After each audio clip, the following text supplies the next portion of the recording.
Hi, this is John with One Lens 2, and today I'd like to show you water drops falling into a pool of water in slow motion. Look at all those water drops. There's so many of them, and they're hitting the water so fast you can hardly see what's happening. So let's slow down time to see what's really happening when those water droplets hit the surface of the water.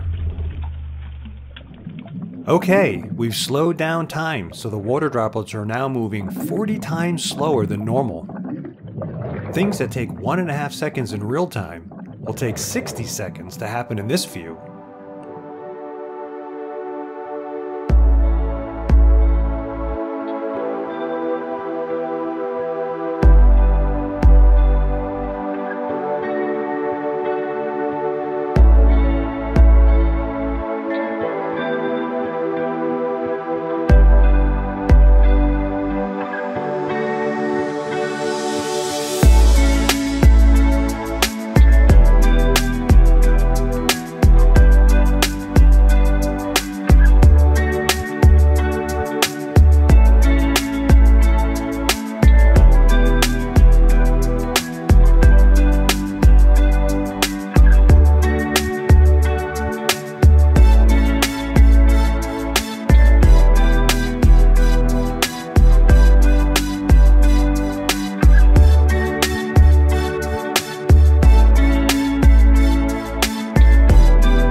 Well, there you have it.